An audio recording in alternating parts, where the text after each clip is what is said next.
What's up, everybody? I'm Beck Moore, host of the Thinking CAAP and the CEO of Community Action Association of Pennsylvania. Thank you for tuning in to this week's episode. With me is a former guest, Michael Emmart. I think Emmart, did I say that right, Michael? Emmart, yeah. Emmart, okay. Thank you. Who was on a prior episode where we talked about conversations worth happening and some projects that he's been involved in alongside of our strategic planning consultant and a good friend of mine, Kelly Stewart, who has done a lot of work within the community action space. But we wanted to invite Michael back today to explore the topic that he kind of touched on briefly on the prior episode, which is that of empathy mapping. And so to start, Michael, I think let's just, for people who are new to this concept, they may know it in another sort of phrase or in theory, but maybe never heard to it referred to this way. So can you start by talking to us a little bit about what it is, how to describe it to people? Sure. Well, empathy mapping is actually borrowed from design thinking. And so if you were perhaps a manufacturer of some kind or in software development, you'll use empathy mapping to try to decide what is it that my customer wants? What needs are there that we can fill so we can create a product that, that people want to purchase? And I ran across it with one of my colleagues at the Institute for Just Outcomes. And I immediately saw like, wow, this is a really great way to bring in a diverse, sort of number of perspectives into a room. And a lot of my work in community building is how do you bring some level of equality to the voices that are in the room, right? So if you consider parents, schools, members of the court, members of social services, members of nonprofits all in one meeting, we could create a list of the hierarchy there. And our list might be a little different, but we would probably agree that there's a hierarchy. And unfortunately, most of the time, parents are at the bottom of the hierarchy, right? And whether the courts or the system are on top of the hierarchy, I guess, is debatable.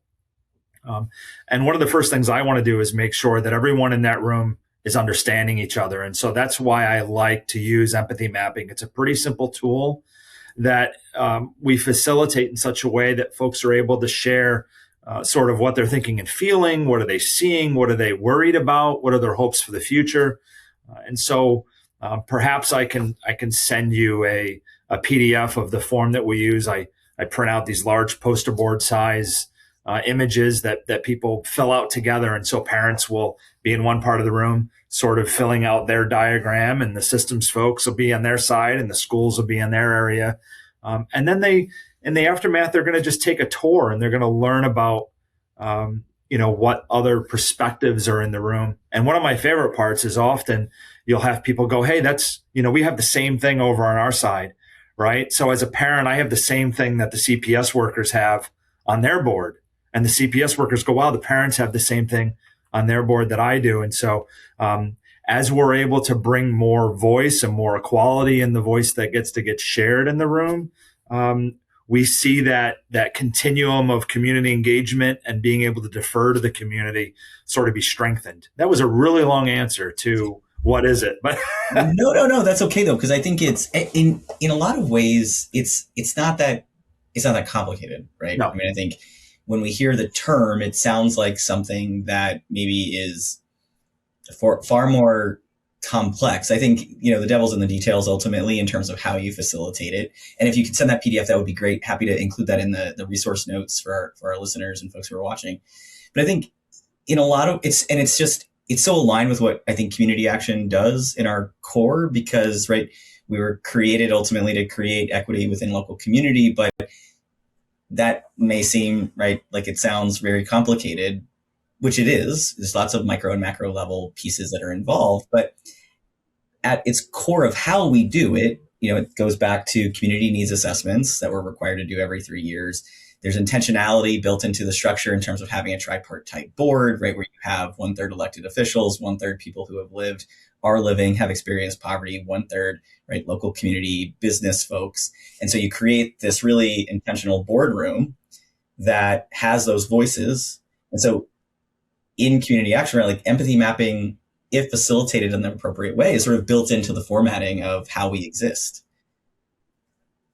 in terms of the community needs assessments, there our agencies are required to do. There's also a piece around, right, having, doing focus groups and making sure that those voices are lifted up to gut check the data, because the data that we see, I think we talked about this on the last time we talked, the data that we see may be an indication of a pain point that is 5 layers deep.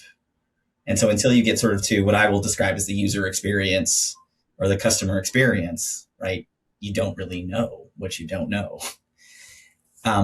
So I think we know, right, it's more than just being empathetic, right? It's really trying to create, I think, the tools for people to better understand your experience versus my experience and find the commonalities. Yes, and and to give people a framework with which to begin sharing their voice, right? Because we're aware of the hierarchy that's in that room, in that boardroom, or in one of my community meetings, and certainly everyone, right? We're not that smart. Everyone in the room is aware of the hierarchy, and those who are being paid to be there often, right? So the folks who are at their job and this is part of their day is they're going to come to a community meeting and listen to parents and listen to, other representatives from the community. They're sort of prepared to share what's on their agenda, right? But those who are representing lived experience, it's not as easy for them to prepare to share, right? They don't have let me tell you the mission, vision, and value statement of my agency, and here's my title. And so it provides a mechanism for them to be able to capture what their experience is, and then for it to be shared and not just seen as just as valuable, but to really be just as valuable as, well, this is my job description, so this is what I'm doing. And so I guess my question is, at its core, when done well, because I think we can all agree that practices like this can go very, very well and can be facilitated with great opportunity and success. And then that there are other facilitations of, I'm sure, this type of process that can fail pretty miserably if, and in some cases, I think probably create harm. But when done well, and I think my guess is that it creates a space where people better understand, people are more willing to lean into solutions that maybe they weren't at first pass, maybe thinking that was a reality, or something that, if they had to guess, they might not find themselves agreeing with on the front end of the, the decision-making process. Do you feel like that tends to be the case, that you find that, right, like, through this when done well, that's what happens? Yeah, I think so. My hope is, and to tie it back to our discussion we had about conversations worth having, one of the primary elements of conversations worth having is this idea of generative questions, right? And what I want to do is I want to provide folks an opportunity to both share about themselves, but also to really be faced with how can I get curious about those who have a different perspective than I do, right? If I'm thinking about a particular problem, for me, I think this exercise, what it does is it allows us to see a variety of different perspectives on that problem. Think of it as a bunch of different folks describing a beautiful sunset, or describing a glorious home of some sort, right? Where we can't see the whole thing at once.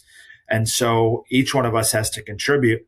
I want to cultivate some curiosity around that. And if I can do that generatively, then our suggestion and what we find in our research is that the more generative we can be, the more curious we can be, the more interested we can be in perspectives that aren't our own, it becomes regenerative to the group, right? And so you have some repair that begins to occur amongst folks who, whether they were aware of it or it wasn't at the forefront of their brain, the curtain comes down, the walls come down between different groups of people, and through that activation of curiosity.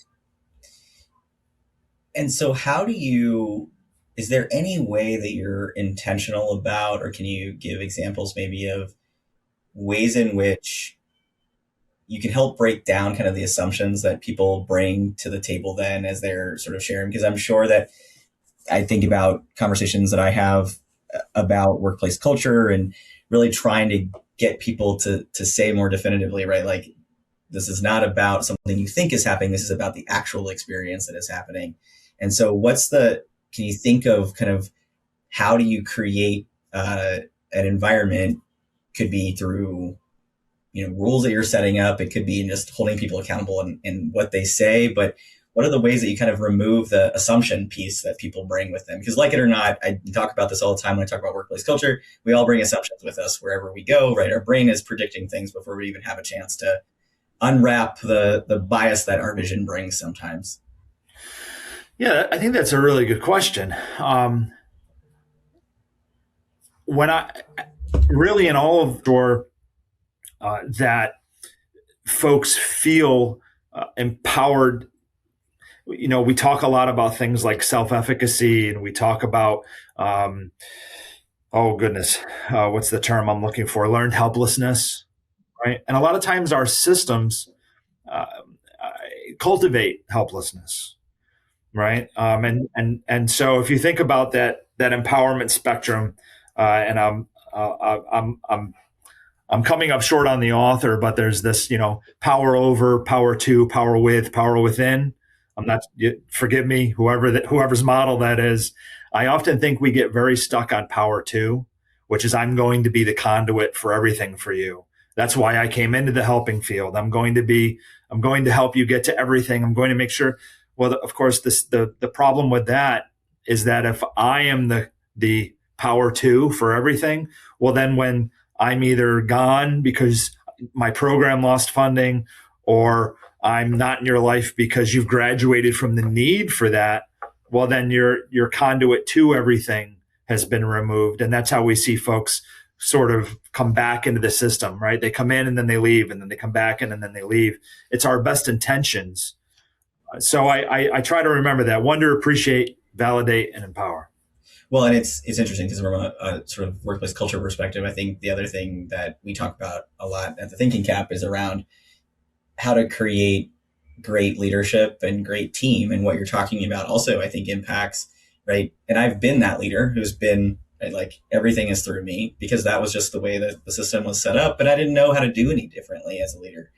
And so when I think about folks who are struggling to delegate and how to create the infrastructure and how to delegate, I think this is also an important lesson to think through, right? Part of what we literally just talked about this at our leadership team meeting around, when you're lifting something up in terms of, right, a concept, idea, project, I want you to, my vision, my perspective, what's important to me. I want you to think through, right? Like, how does this fit within the framework? What are the steps what are the questions I'm going to ask right away? And then come to me with what you think the suggestion is, because chances are you already know the answer. And by continuing to ask me, I'm just getting in the way because I can't be as responsive as you need me to. And so it takes away from my capacity. It takes away from the organizational capacity. So I think it's an important lesson for leaders to also understand. You touched on something else that I wanted to go back to a minute ago. I should have written it down. I have a pen and pad of paper with me, but I didn't. It was something with respect to, I'm going to hope that it's going to come back to me. But again, I think this is a really important concept to think through just from an organizational structure perspective as well. So when we sort of think about, right, the rules of engagement when you're doing this exercise, what does that look like for people? Like, are you really setting the behavior expectation up front, or are you sort of just kind of letting things happen and then correcting if necessary? I usually allow it to emerge however it emerges. My one suggestion is that folks not be too focused on deficits. So, for instance, one of the sections is on what are we seeing, right? And so my encouragement is, yes, if there are things that you're seeing that are deficits, to capture them. However, in any situation, in any relationship, well, in most relationships, we would hope that there's not only deficits.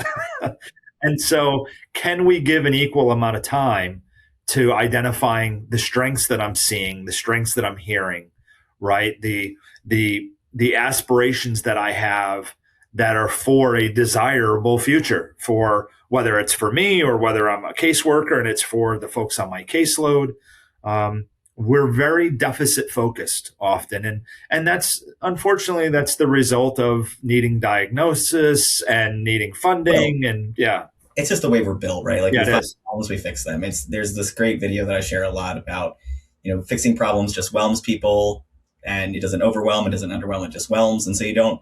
It's why in workplace culture, right? You fix the problem that is in the list, people find more problems, right? You don't really ever create any strong process. So sorry to interrupt, but feel that in my bones all day long. And it's the nature of anytime we're sort of evaluating a situation, we're like, okay, let's do a survey. Let's look at the survey. Let's hear what the problems are. When we do reviews, right, we talk about how people can improve. We don't talk about the really great things and how to do more of the great things. Every aspect of life is right, how to fix it, how to fix it, how to fix it. Yeah, and there's probably a evolutionary psychology reason that we're focused on deficits, and somebody more learned in that area could speak to that. What I know though is that people don't like to be problems to be managed, right? And in all of my relationships, I don't want to be a problem to be managed. In fact, goodness, I'm thinking that's probably one of the worst things you could say to me is that our relationship is on the basis of you're a problem and I have to manage it. Right. Yeah. Right. And even folks who are in receipt of whatever services are being provided, educational, housing, healthcare, whatever the case may be, they want to be seen as a partner in that process. Right. They want to be seen as a contributor to the solution. Not think of how helpless you feel if you're sitting on that little, paper sheet at the doctor's office and you really don't understand what's going on and you really don't understand what's happening next to you. That's not anything any of us want to feel. We want to be part of what the doctor's saying and where my treatment is going. And I think that's the same for anyone, that we really want to contribute. We don't want to be managed.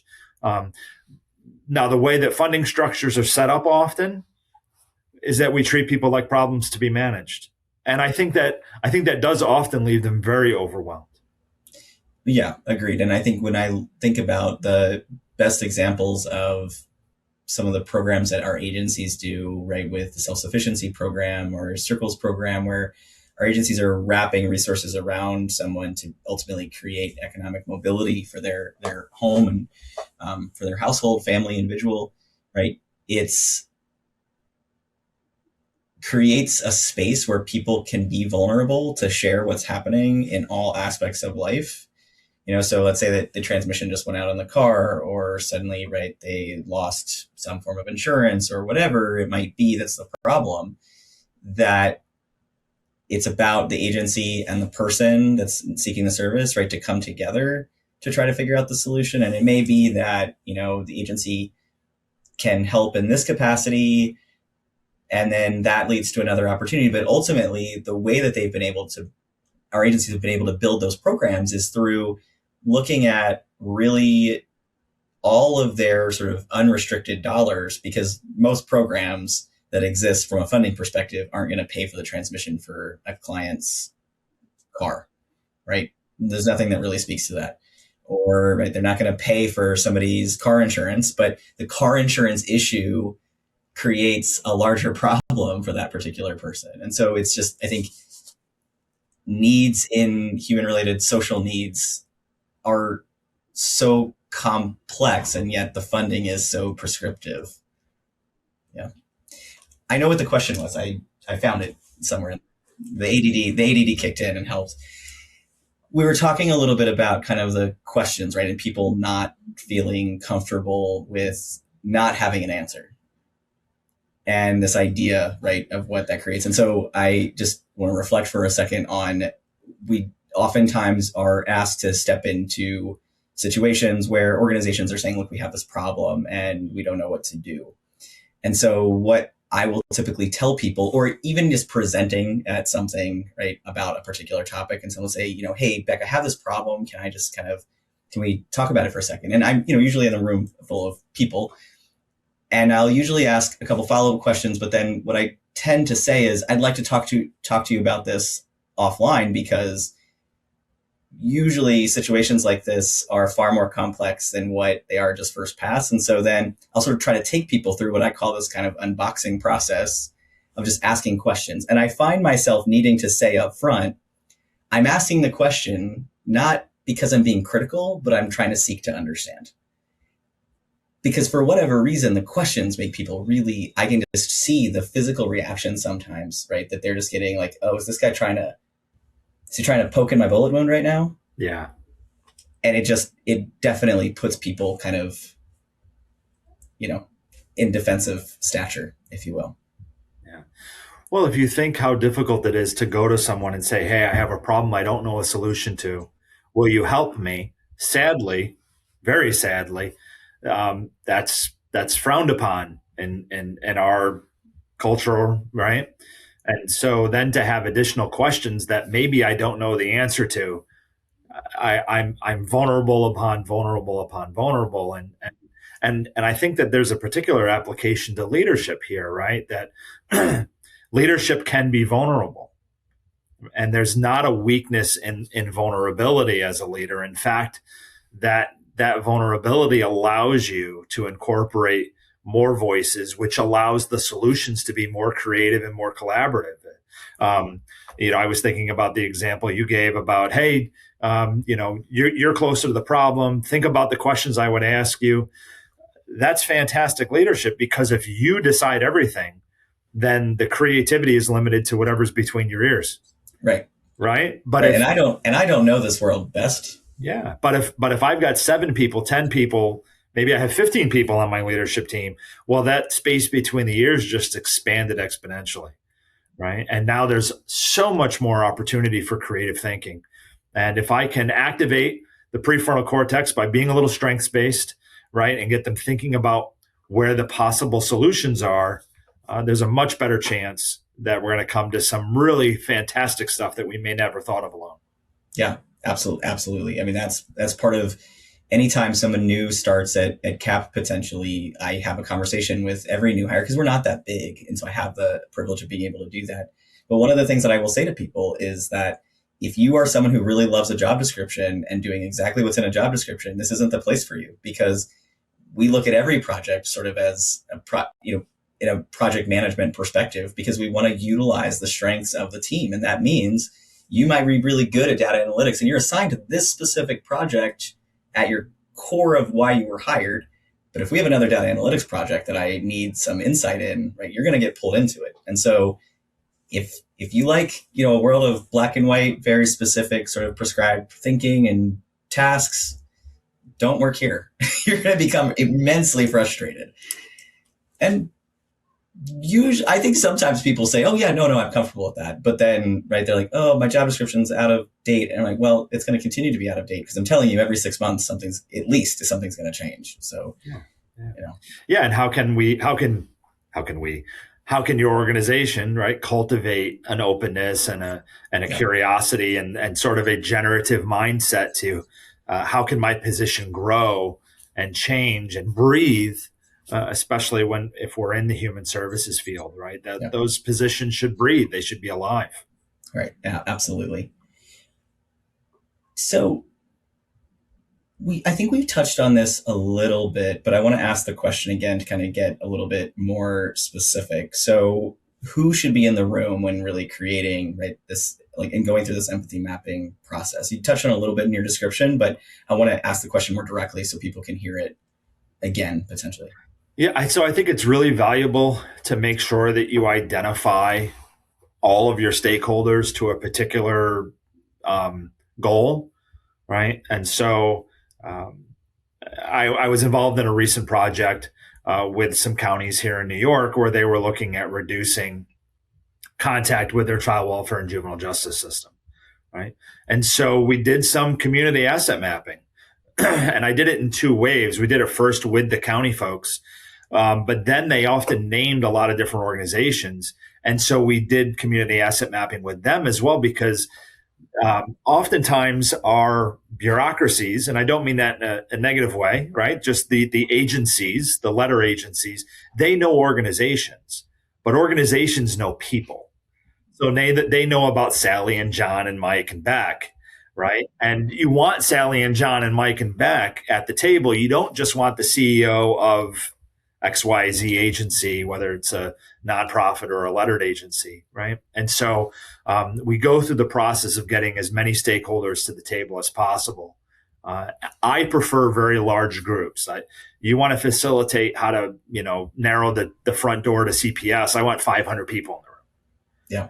Right. Well, it's layer upon layer upon layer, right? I mean, it's yes. Yeah.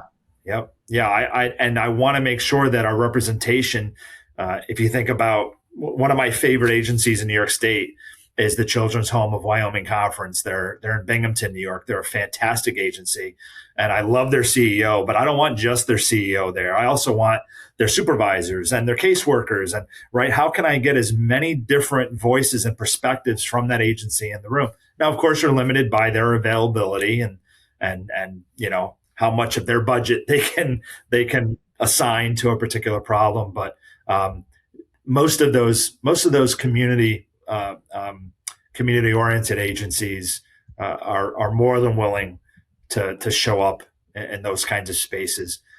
And then also parents are often, the hardest groups to get to show up in spaces often are teenagers. Yeah. So what's the secret to getting them in the room?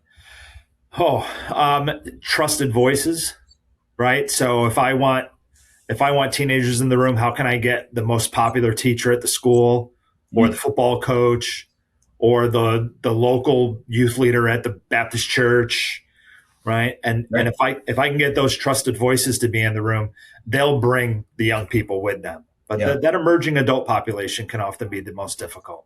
And often the most valuable as well.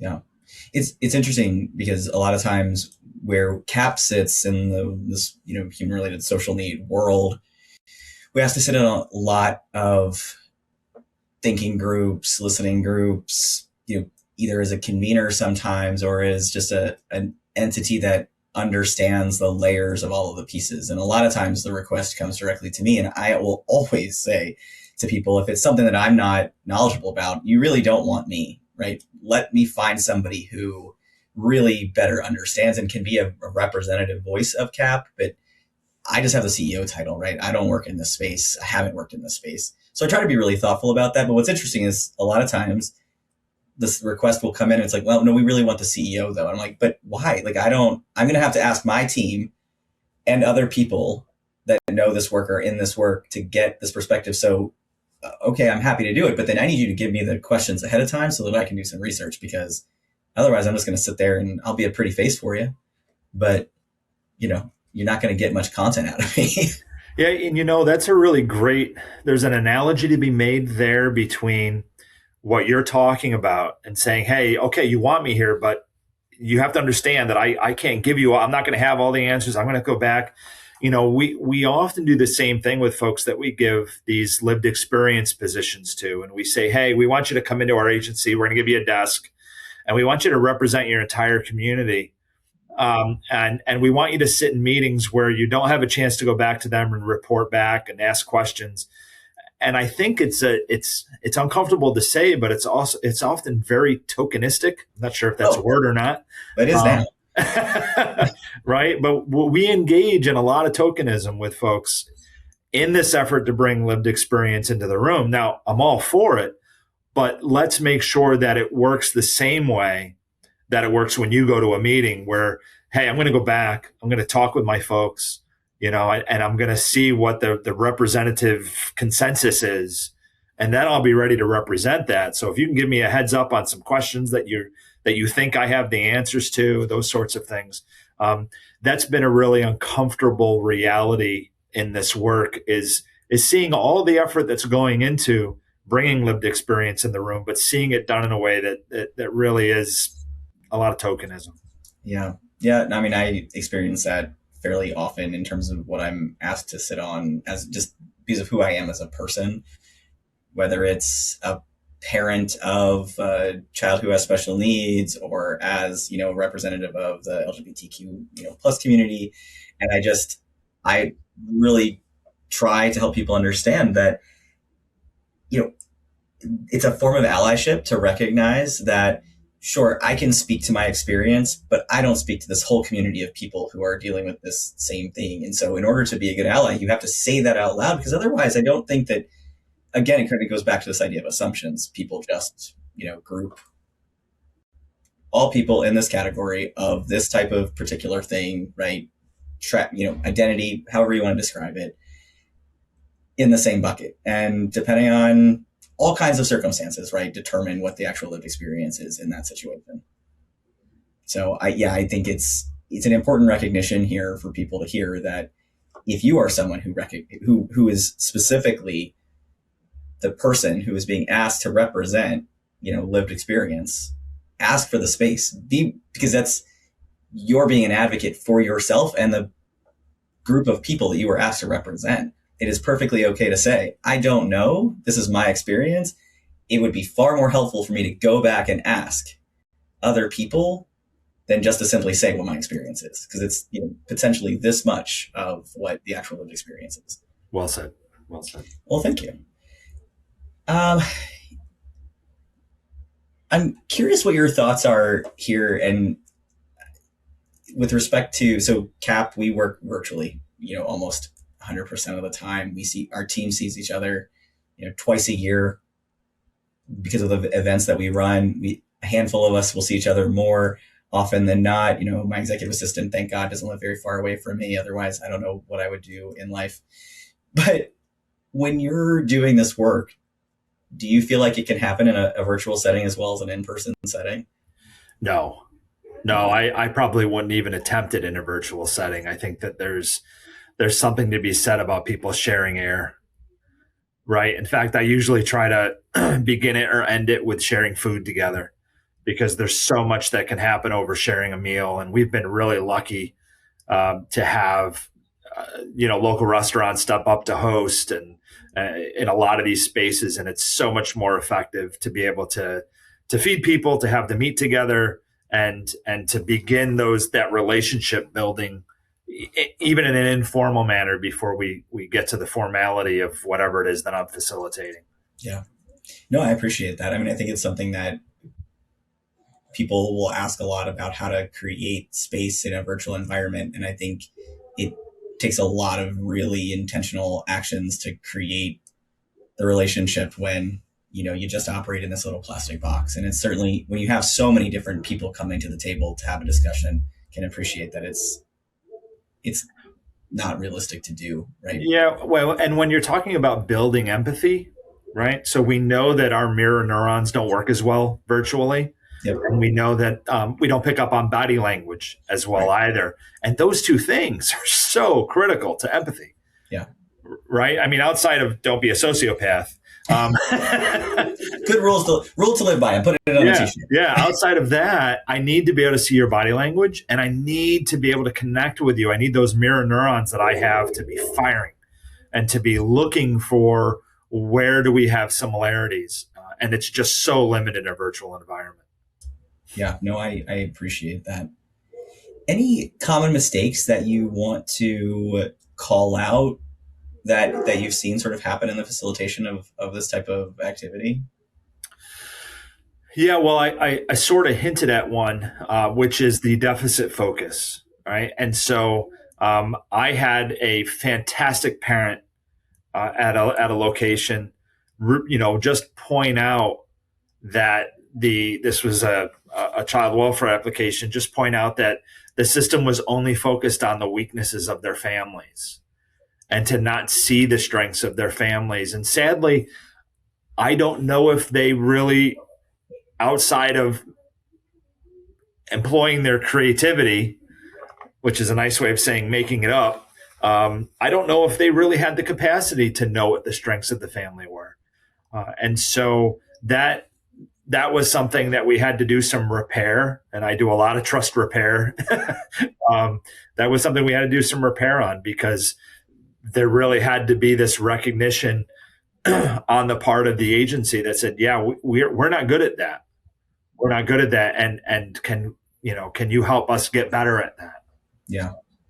Well, and I think reparative work we talk about reparative parenting in our house pretty often. When we say something that maybe we didn't mean to say, and being thoughtful about it. I think reparative work can happen in all kinds of different settings. And that's a whole other topic for a discussion that frankly is making me think we should have an episode about that. But never forget my bonus daughter. I had yelled at something about to the kids about something that I thought that they had done. And I really try hard not to yell, right? But I also recognize that sometimes I'm just at capacity and I don't recognize it before I react in my house. And so after the fact, I had gone back and said, I'm really sorry. I shouldn't have yelled. And I recognize that you didn't do this. And terms for a 7-year-old at the time to hear, not the way I'm telling you right now. And she sort of looked at me and like kept along. And so I was like, all right, well, she's not ready to hear that. So that's fine. I went back a little while later and said it again. And she, without skipping a beat, she looked at me and she said, yeah, I heard you the first time. Words don't make it go away. And I was like, oh, she's not wrong, right? It's about the actions. But it was a very good reminder from the words of a 7-year-old, right, about what is important in the kind of reparative work. And it's not just about the words, it's also about the actions. But I think with respect to kind of the strength-based piece in human services space, I know, having gone through a lot of intake processes, trying to find the right services for my son, that's one of the questions that always initially makes me really sad, and it's hard to sometimes answer because you're just in the thick of it. But it does do something, right, to your psyche to sort of like ground you before you get into the really hard stuff. So while I may not be prepared to answer the strengths, I know that when I sort of reflect back on the process, then going through the intake process, which has all kinds of pitfalls, frankly, there's a reason why that's so very important. Yeah. Yeah. I think I have probably like 2 more questions for you, if that's okay. Yeah, that's fine. How do you ever find yourself in a situation where you're handling kind of disagreement among the folks that you're talking with? And how do you find that you disarm that situation? So yeah, all the time. Right. And I don't know that it's my responsibility to disarm the feelings, right, or the disagreement. My goal, well, I have a couple of goals. One is that I want to make sure that we're not confusing strategies for values, right? And so I'm a big fan of convergent facilitation in this regard, which is recognizing that you and I can have very similar values, can have vastly different strategies, and often we can have vehement disagreement about the strategies and never get to the values part and never recognize that we're both coming from the same place. And that ought to bring us together instead of divide us. And so I spend a lot of time making sure that I'm listening for values and I'm trying to help interpret those values, right? So that was the V in wave, right? So I'm going to get really curious and I'm listening for values and I'm trying to help folks because there's often a lot of emotion in the work that I do, rightly so. And I want to make sure that folks feel like I can express this emotion in a way that's safe. And you were talking about sometimes we reach capacity and we yell. And often we're yelling because something feels unsafe in us. And we're not going to do a therapy session with Beck right now, promise, folks. But I mean, I probably need it, to be fair. Yeah, but so how can I help folks feel grounded in their values so that they can feel safe in expressing what it is, sort of what am I really upset at? Right? Because I'm probably not upset at Beck. I'm probably upset at the situation. And the reason I'm upset at the situation is because it's violating this value of justice that I have, or that this is just not right. And when I can express it that way and Mike can help me express it that way, then people are going to hear it. They're not hearing me yell. They're hearing this is not just, or this is not fair, or this is not proper. Right. So, yeah. Yeah. The idea of the pain funnel is something that I know we've talked about a little bit. I think we touched on it the last episode that we did together too, is right. Like the pain is an underlying cause of something. So asking the questions helps to figure out again, right. Is this thing, the outcome, the response to something that you don't even know about? And more often than not, that tends to be the case in my experience. whether it's an operational issue, it's a feeling, right? It's a response. It's just, we're too complicated as creatures to not have it be a reaction to something else usually.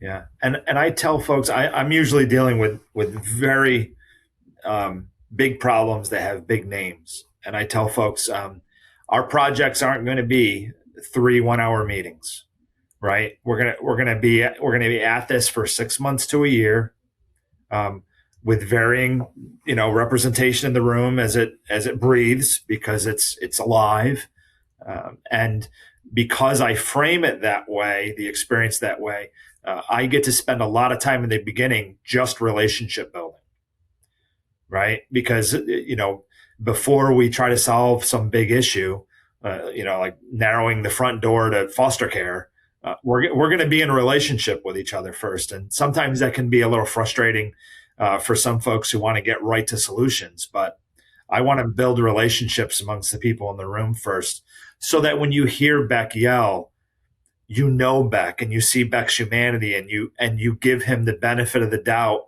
that where he's coming from is this healthy, good place. And he's not, who's that maniac yelling over there, right? And if we don't have relationship, you're just that maniac yelling over there. Yeah. Yeah. Yeah. No, I think it's this, to a degree, it's this idea of, right, like, I can't, if I know my neighbor, I can't be, I'm more likely to not be mad about whatever the thing is, right? So like, if I notice that my neighbor's trash is never out on time and the trash cans are blowing around, I don't know anything about my neighbor, and then suddenly I find out that they have a mobility issue, right, where they literally can't take out their trash. Well, that changes things, right? But again, we jump to the assumption about, here's the problem, and right, oh, they're just lazy, or oh, whatever, right? I was on a plane once, and there was a situation where, we were sitting on the tarmac for hours. It's a late flight, and if you've ever flown into the Harrisburg area, a lot of flights home tend to be the late flight, and it's, you're getting in at midnight and you're tired, you've been traveling all day. And so I think it was in Atlanta, and we were just sitting there for hours, and the captain kept coming on the plane and saying, or on the loudspeaker, and saying, really sorry, delayed, crew, we're trying to get a new crew. Can't really give you any of the details other than we're just trying to get a new crew. Well, after probably, I think it was like 3 hours, come to find out on the announcement that there had been an individual who had died, and their crew was trying to get home because they were so overwhelmed with what had happened that they did not feel like they could take care of the people on this plane. Now, I was horrified by the reaction on the plane, because it just, like, it didn't do anything to most of the people who were just annoyed that they weren't getting home. But for those of us, you could literally, Michael, hear sort of two reactions that happened. Like, I don't give a rat's, hiney about what's happening. And then the other people are like, oh God, like, we're so sorry. And, I'm just a little late to home, but I'm still getting home, or to my final destination, whatever that might be. But I think it's so interesting. I also use the example a lot of times as somebody who worked in the service industry for a really long time, as a bartender, as a server in a very busy restaurant, is that people just forget their humanity sometimes when we're in kind of those types of spaces, where it doesn't mean I'm a bad server because I forgot the ketchup 6 times. It might just be because I had a really crappy morning and I something else on my mind. So I think when I think about this work that you're talking about, it's really, I think, reminding people about, other than self, So I think my last question for you, unless there's anything else that you want to touch on before my last question. So I'll kind of pause there for a second. Anything else you want to share regarding this kind of topic? Well, I was, since you opened the door, I just really quickly, I got to thinking about your example of, I'm not a bad server because I forgot the ketchup 5 times. I think that a lot of times, those who we might identify as service recipients, right, of whatever sort, we're often very quick to label them as uncooperative in some way or another, right? And you know who you are, caseworkers. If you're quick to do that, right? Yes, Sally. Yeah. And I think we have to really be careful, because just because insert, the equivalent of forgetting the ketchup 7 times, um, it doesn't necessarily mean that I'm an uncooperative person. And we see this a lot in the child welfare work that I do, that parents are seen as uncooperative. I saw that the most horrific example for me was, I saw, they asked the parents to bring a healthy snack to visit with their children, and they bought a bag of chips, right? Well, the bag of chips was what they could afford, because they were in an urban community, and there were no healthy snacks at the little bodega that they could get to. I'm sorry, that's a New York City term. There were no snacks in the convenience store that they could get to, healthy snacks. And so we can be very quick to label folks as uncooperative, because they're not doing exactly what we want, exactly when we want them to. But that's when we're guilty of managing them as a problem instead of seeing their humanity. Well, I think that goes back to the idea of the questions and sort of coming at things with the spirit of curiosity. Because I hear this issue a lot in some of the training work that we do, is right, like, how do we try to reset on our team, and they're tired, they're burnt out, right? They're working with more folks than they ever have been before, with fewer resources. They've not gotten a break, right? And there's just a lot happening in this space in human services. And so, right, if you happen to find a particular client or participant of a program that's not calling you back, for instance, it could be that the person's not calling you back just because they don't want to call you back. It could be circumstances, right, create a situation in which there's no alignment with the times that you're available, because maybe they just work a different shift than when you're available. And so how do you try to ask the question of that person, right? Hey, can I ask? I've been trying to reach out to you a few times, and you finally get on the phone with that person. Is there something that was preventing you from giving me a call back? Maybe they ran out of minutes on their phone, right? There's so many different things, but we don't know unless we ask. We got to do it in a thoughtful way, and can't just make the assumption. I mean, sure, it could be some people just didn't want to call you back, but right, more often than not, there's probably an underlying cause to it. And so I think, to that end, I think we've got to figure out a way to identify where there can be solutions created, because it could just be that from a process perspective, we don't have the right process in place to support this individual with just some basic, simple needs, and it could be scheduling a meeting. It could be making a call back, right? So is there a way to build in something that gets the answer you need in order to continue to process their application or get them to the next step?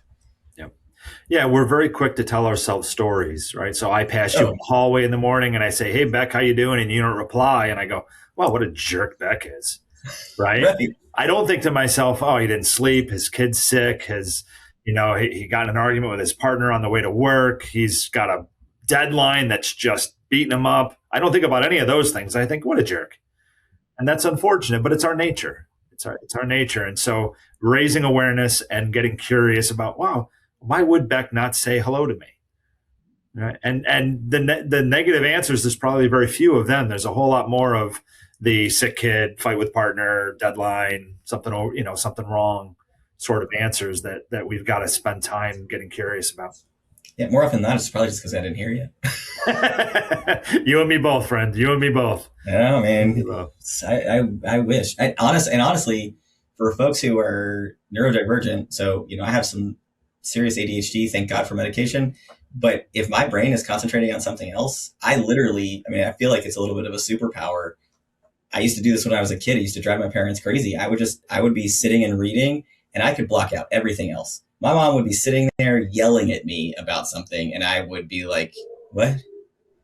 Because it's just part of the way that my brain has been able to create space to function. But I think, again, right, like this idea of the stories we tell ourselves. So my last question then for you, Michael, if you're willing to stick around for just another minute, is, and maybe this is part of what we just touched on, but what's the one kind of powerful question that we should be asking ourselves more of, or more often? Oh, wow. What's the one powerful question? Well, I'm going to say that's going to be individual to each person, because what I'm going to encourage you to do is to find the questions that allow you to lengthen the space between stimulus and response. Right? The old we have a quarter of a second that we often think between the answer or the end of the question and the beginning of our answer, right? So what questions can I ask myself to lengthen that time a little bit, so that I can be my best self, so I can be present with folks, so I can try to avoid the instances in which I'm overwhelmed. And of course, this is valuable to us, whether we're working with clients, working with a customer that we want to sell something to, spending time with our children, and certainly with our partners. Right? How can I extend that time between stimulus and response? So for each of us, it's a different question, but it's probably the most valuable question. I love that. I appreciate that so much. We come up with a lot of good t-shirts in this podcast. So one day we'll start producing all of them and people will be able to buy them, and or somebody can sponsor the making of all of them. But I love that. That's great. And as somebody who, again, operates in a virtual environment, I often will joke that, I can live in awkward silence for a long time. A lot of people are processors, right? We've got to give people enough time to respond. And so we have our bi-weekly network calls with all of our executive leadership of our agencies across the state. And we'll ask a question, and I'll usually ask it 4 and 5 times. And probably people think I'm a little annoying when I do it, but I do it intentionally because more often than not, the last time I ask the question, somebody finally asks the question that they've been kind of, thinking about, or it sparks, oh yes, I meant to ask this question. So it's something we kind of joke about a little bit, but yeah, no, I think that's a really great piece of advice. Any shameless plugs you want to do, Michael, about anything you're working on or projects, or where people can find you if they want to talk to you more, if they want to engage with you on a project? Sure. So I would certainly plug the Institute for Just Outcomes Through Conversation. We have a great group of folks who are interested in using appreciative inquiry in order to bring greater justice in the outcomes that are experienced by those who contact the human services field. So we spend a lot of time in the area of child welfare and juvenile justice and the adult criminal justice system, but also in environmental movements and regenerative processes, right? And if anybody wants to reach out to me, it's really easy. You see my name, I imagine will still be there in the video. So it's michael.emmart@case.edu. The Institute is housed at Case Western Reserve University, and they've been fantastic partners for us in this work. Our most recent project is prevention through appreciative community engagement. And that's what I've been talking to you about over the last couple of episodes is the ability to bring those communities together in order to do more deferring to community so that we can see the village raising the child and not our systems raising the child, which I think is something we'd all agree is a much more desirable future. So thanks for the chance to little plug here at the end, Beck. Absolutely. I love a good shameless plug, and appreciate you so much, Michael, coming on again a second time for the conversation. We'll have to make sure to get you to one of our future events. I'd love it. You can actually meet in person, to your point earlier about relationships and not just exist in this little plastic box that we're living in right now. Thank you to our listeners for putting on your thinking cap for a little while. If you have a question or a suggestion about a future guest, you have somebody that you'd like to get on the podcast, please don't forget to email us at info@thecaap.org. We'd love to hear from our listeners for suggestions. And thank you for spending a little time with us, Michael. And to everybody else, have a great rest of your day. Cap out. Thank you for being a part of this episode of the Thinking CAAP. Check the show notes for resources and links to other episodes. And don't forget to subscribe and follow to be notified when new episodes are released. If you have any community action questions you'd like Beck or one of our local experts to answer in a future episode, please email your questions about community action to info@thecaap.org. Subject line, Thinking CAAP.